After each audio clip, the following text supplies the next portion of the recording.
Hello friends, welcome back to Suno UPSC Answers. Let's start this video with a quick recap. अभी तक हमने देख ली थी GS1 की कॉपी, GS2 की कॉपी, अब हम देख रहे हैं GS3 की कॉपी जिसमें हम ऑलरेडी पार्ट 1 कंप्लीट कर चुके हैं और क्वेश्चन नंबर 4 तक देख चुके हैं। अब हम लोग शुरू करेंगे आज पार्ट 2 जिसमें हम क्वेश्चन नंबर 5 से स्टार्ट करेंगे। तो चलिए देखते हैं कि कॉपी में सीधा क्वेश्चन नंबर 5 से। क्वेश्चन नंबर 5 क्या कहता है? Several initiatives have been taken by the government towards addressing India's water needs but the issues of water availability and water quality still warrant prioritize intervention. Discuss. तो क्या कह रहा है कि कई सारे इनिशिएटिव लिए गए हैं गवर्नमेंट द्वारा to address the water needs, लेकिन फिर भी वाटर नीड के लिए अभी भी कुछ इंटरवेंशंस की ज़रूरत है। तो ये बात की गई है वाटर नीड्स की और वाटर इशू की। तो चलिए देखते हैं कि कैसे इसका इंट्रो किया गया है और कैसे इस क्वेश्चन को स्टार्ट किया गया है। Intro. With 18% of world's population and 4% of water resources, India continues to be in tight rope to maintain water availability and quality. तो आफ्टर कई सारे तरीके हैं इंट्रो करने के, हमने पहले भी देखा। या तो आप करंट की कोई बात कर दीजिए या फिर कोई आप डिफ़ाइन कर दीजिए सिमिलरली, या फिर आप एक डाटा दे दीजिए। तो इन्होंने डेटा देते हुए एक शॉर्ट एंड क्रिस्प इंट्रो दिया हुआ है और बताया है क्यों वाटर एज अ रिसोर्स अभी जिसकी हमने बात करी है, ये क्यों इसके लिए स्टेप्स की भी ज़रूरत है। क्यों? क्योंकि 18% पॉपुलेशन यहाँ रहती है और सिर्फ 4% वाटर रिसोर्स है हमारे पास। ठीक, तो चलिए इंट्रो हुआ। अब देखते हैं इन्होंने मेन बॉडी में क्या किया हुआ है। Initiatives taken for water needs. क्या वाटर नीड्स की बात की गई? पीएम जल जीवन योजना for tap drinking water, agriculture के लिए पीएम किसान सिंचाई योजना, micro irrigation infrastructure fund, policies like national water policy 2011। ये 2011 नहीं, ये 2012 होती है। इसमें बात की गई थी water conservation, efficient use and water as basic human needs इसकी। फिर अंडरग्राउंड वाटर की भी बात की गई तो भूजल योजना, रिवर वाटर के नाम पे Namami Gange, river ranching programme, Amrit Sarovar mission, और लास्ट में बात की गई है क्रॉप डाइवर्सिफिकेशन की, मिलेट मिशन। क्या है क्रॉप डाइवर्सिफिकेशन का इंपॉर्टेंस? क्योंकि हमें पता है कि कुछ हमारी क्रॉप हैं जो कि वाटर इंटेंसिव क्रॉप है, बहुत ज़्यादा पानी चाहिए। एग्जाम्पल के तौर पे राइस है, शुगर केन है, कॉटन है, वीट है। तो हमारी इन क्रॉप्स को जब हम एक ही जगह बार बार उगाते हैं तो उस लैंड पे जो भी हमारा वहाँ का वाटर टेबल है वो बहुत ज़्यादा नीचे चला जाता है। तो ऐसा ना हो इसलिए हम क्रॉप को डाइवर्सिफाई करते हैं। ठीक है, तो अगर आप हम लोग वापस से विज़िट करें इनिशिएटिव्स पे और गौर करें तो इन्होंने कुछ खास नहीं किया है। बस जितने भी हमारे डायमेंशंस हम सोच सकते हैं, एग्जांपल के तौर पे tap drinking, agriculture, underground water, फिर रिवर की भी बात कर दी, क्रॉप डाइवर्सिफिकेशन की भी बात कर दी। तो हर जगह कुछ योजनाओं के, कुछ पॉलिसीज़, कुछ मिशंस उनके नाम दिए हैं और इस तरह से बताया गया है कि वाटर नीड्स के लिए हमने क्या इनिशिएटिव्स ली हैं। ठीक है, उसके बाद सेकंड बात इन्होंने क्या की है, इश्यूज़ के ऊपर बात कर दी। अब इश्यूज़ क्या हैं? इश्यूज़ ऑफ वाटर अवेलेबिलिटी क्या है? देखिए, per capita water availability reduced from 6000 metre cube to 1340 metre cube. 1947 में 6000 था, आज सिर्फ 1340 मीटर क्यूब है। तो ये बताया गया है कितना कम पानी है हमारे पास। अब अंडरग्राउंड डेप्लीशन की बात, ग्राउंड वाटर डेप्लीशन की बात की गई है 63% फ्रॉम 2007 टू 17। ये है 5th इरीगेशन सेंसस की रिपोर्ट। ये भी एक डेटा हो गया हमारे पास, क्या 63% हो गया है फ्रॉम 2007 टू 2017, इतना हुआ है ग्राउंड वाटर डिप्लीशन। फिर NITI Aayog notes 54% of urban area under acute water shortage. 54% area urban में वाटर शॉर्टेज में चल रहा है, एक्यूट वाटर शॉर्टेज में चल रहा है। ठीक है, तो ये बताया कि कितना वाटर अवेलेबल है और क्या इश्यूज़ हैं। उसके बाद क्वालिटी पे भी बात करनी है। क्यों? क्योंकि क्वेश्चन में क्या कहा गया था, याद है ना, अवेलेबिलिटी और क्वालिटी। तो इन दोनों इश्यूज़ को ही यहाँ पे एड्रेस किया हुआ है, वाटर अवेलेबिलिटी, वाटर क्वालिटी। क्या है? CGWB census, central ground water board census कहता है कि 14% water tract heavily exploited. Exploited का मतलब क्या है? बहुत ज़्यादा यूज़ है, अनसस्टेनेबल वे में यूज़ हो रहा है 14% वाटर। यूपी जैसे स्टेट्स हैं, कई ऐसे स्टेट्स हैं जो बहुत ज़्यादा पानी की डिमांड करते हैं। ये वहाँ की रिपोर्ट के बारे में है। फिर 50% of river with nitrate emissions. Nitrate emissions का क्या मतलब हुआ यहाँ पे? ये वाटर पॉल्यूटेड है। अब अगर नाइट्रेट की बात की गई तो ये कैसे आता है, एग्रीकल्चरल जो हमारे फर्टिलाइज़र यूज़ होते हैं, स्वेज डिस्चार्ज है, या फिर सॉइल में ऑर्गेनिकली भी जो नाइट्रोजन आती है, ये वो रीज़न है जिससे नाइट्रेट एमिशंस बढ़ता है वाटर में और वाटर को पॉल्यूट करता है। सिमिलरली ग्राउंड वाटर में विद यूरेनियम कंटेमिनेशन की बात की गई, यूरेनियम भी नेचुरली हमको रॉक्स में ही मिलता है और वो ग्राउंड वाटर को कंटेमिनेट करता है। हाई सैलिनिटी देखने को मिलती है, less than 30% of sewage water treated, 30 से भी कम पानी ट्रीट होता है, सुवेज का वाटर ट्रीट होता है, ठीक है।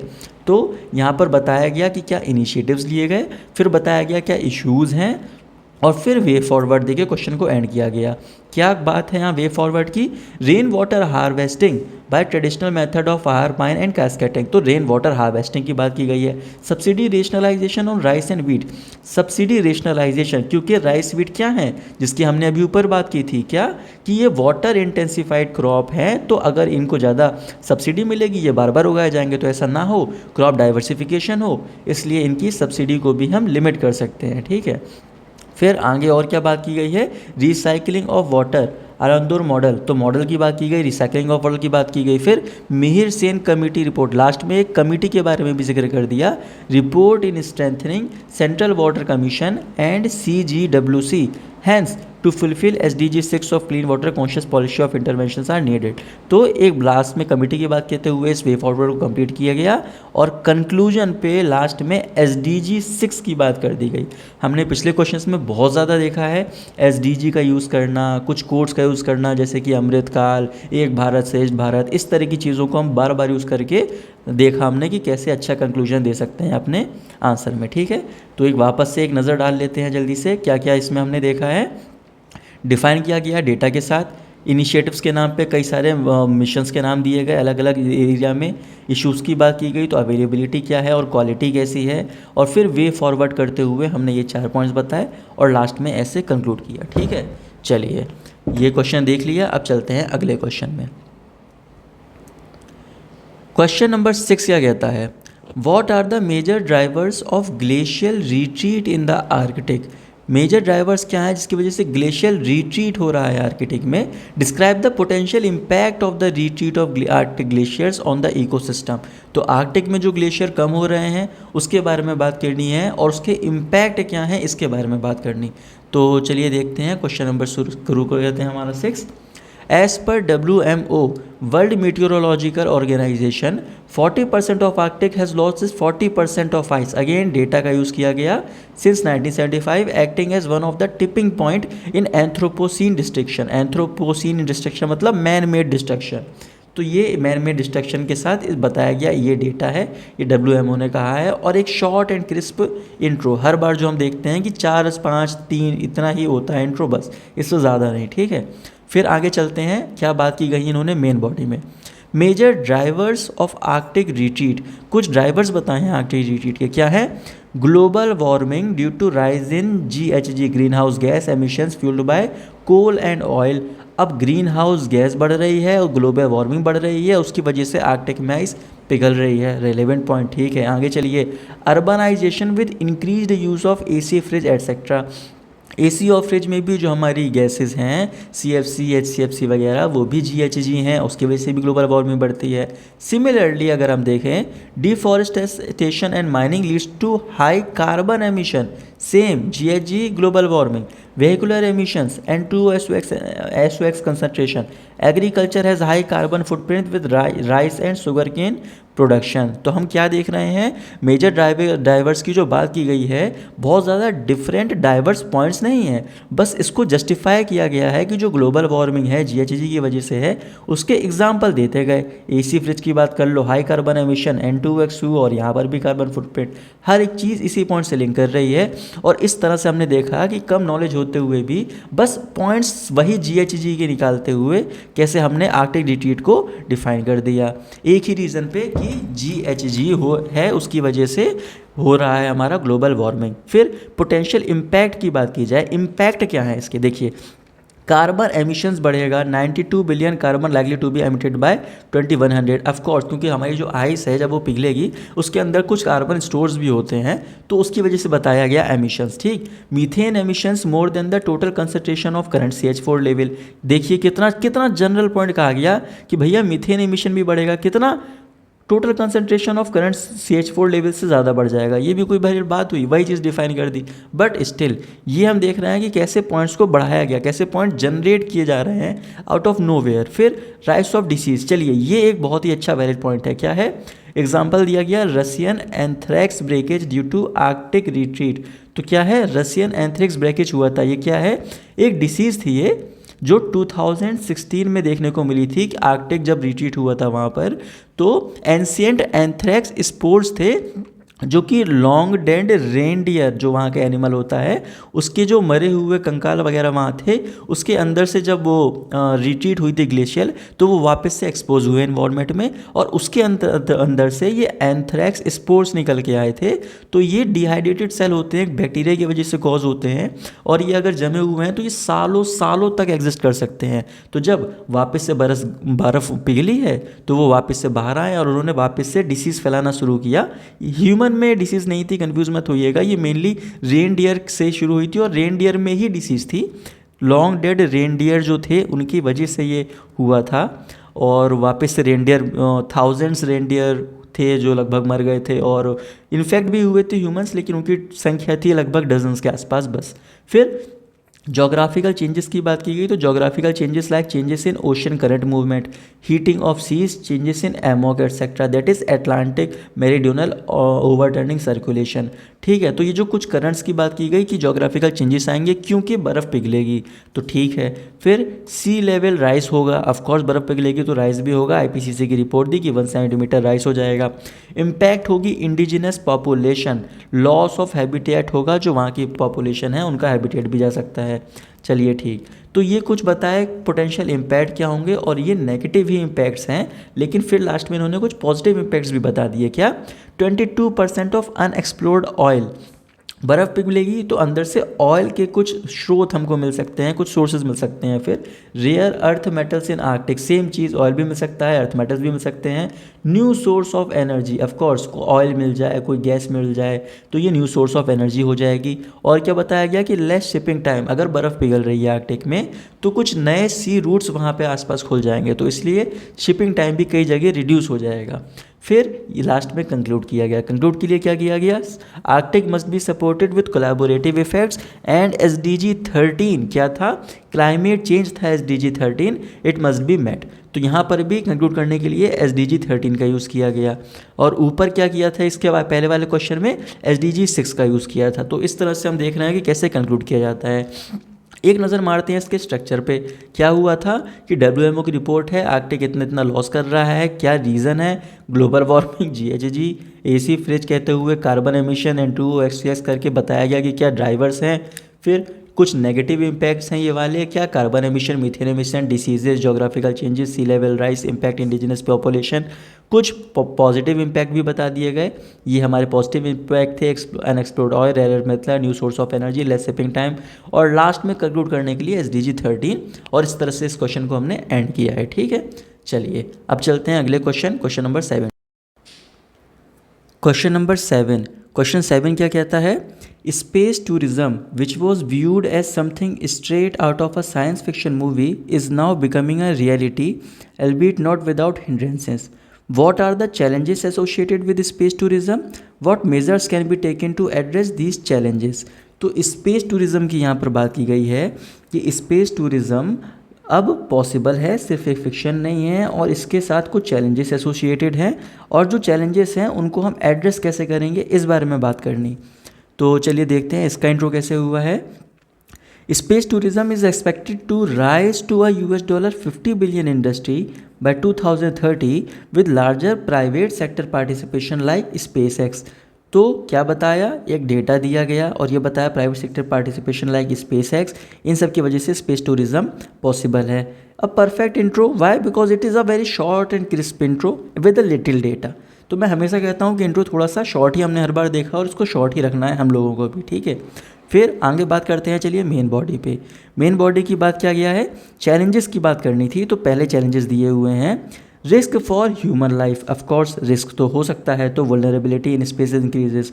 फिर debris issue, of course debris issue more than 35,000 debris more than 10 centimetre size in space, तो डेबरी भी बढ़ रहे हैं। कमर्शियलाइजेशन ऑफ स्पेस की बात है, will reduce the welfare application and investment of space. फिर carbon footprint shall increase with space tourism. Intensify social inequality, social inequality को भी ये इंटेंसिफाई करेगा। फिर lack of robust technology and experiments to जज the longevity of space mission and tourism, तो robust ऐसी technology भी अब तक नहीं मिली है जो जज कर सके कि हाँ ये स्पेस मिशन और टूरिज्म कितने लॉन्जिविटी वाले होंगे, ठीक है। तो ये कुछ चैलेंजेस बताए गए हैं यहाँ पे। अब इन चैलेंजेस के बाद देखते हैं यहाँ पे मेजर्स क्या हैं टू एड्रेस दीज चैलेंजेस। क्या है, international protocol like outer space treaty, moon treaty, convention and peaceful usage of space etcetera. तो पीसफुल यूसेज ऑफ स्पेस हो सके इसके लिए कुछ इंटरनेशनल प्रोटोकॉल्स हैं, उनको फॉलो करना है।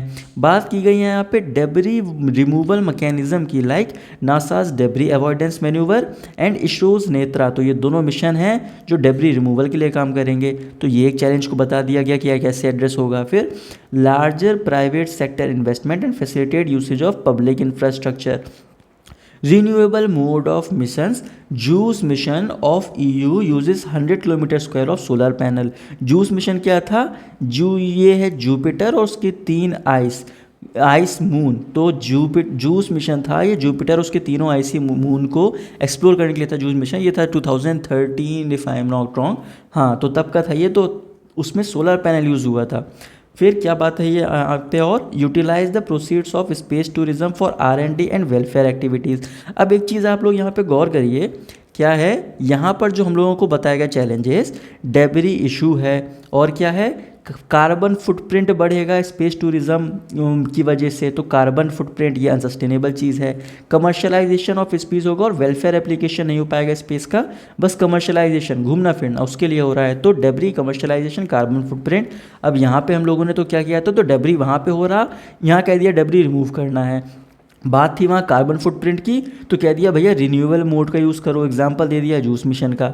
ऊपर क्या था कि सस्टेनेबल यूज़ नहीं है, कमर्शलाइजेशन है, तो बता दिया कि क्या पॉइंट है ये कि R&D और वेलफेयर एक्टिविटीज़ के लिए यूज़ करो। तो जो हमारे पास वहाँ चैलेंजेस थे उनको यहाँ हम एड्रेस करते चले गए, तो इस तरह से ये एड्रेस हुए हैं, ठीक है। चलिए अब देखते हैं सबसे लास्ट कंक्लूड कैसे किया हुआ है। With global space industry achieving new wonders through Chandrayaan, Artemis, JUICE, etc., space tourism is the new norm but must be ecologically sustainable. तो वही बताया गया है यहाँ पे कि जो इस तरह की प्रॉब्लम थी रिन्यूएबल मोड वगैरह, तो जितनी भी चीज़ें हैं वो इकोलॉजिकली सस्टेनेबल हो, रिन्यूएबल हो, डेब्री वगैरह ना हो, अच्छी टेक्नोलॉजी का यूज़ हो, तो बढ़िया सी नॉर्मल सी बात कह के ही इसको कंक्लूड किया गया है, ठीक है। तो वापस से एक नज़र डालते हैं इस क्वेश्चन के स्ट्रक्चर पे। बात करनी थी स्पेस टूरिज्म की। स्पेस टूरिज्म इतनी बड़ी इंडस्ट्री है, private sector like space x इसमें पार्ट ले रहे हैं, क्या क्या इंट्रो किया गया। चैलेंजेस क्या बताए गए, risk for human right, debris issue है, कमर्शलाइजेशन होगा, कार्बन फुटप्रिंट बढ़ेगा, सोशल इनइक्वालिटी को भी इंटेंसिफाई करेगा, और अभी रोबस्ट टेक्नोलॉजी भी आ ही गई है, ऐसा कुछ नहीं कहा जा सकता।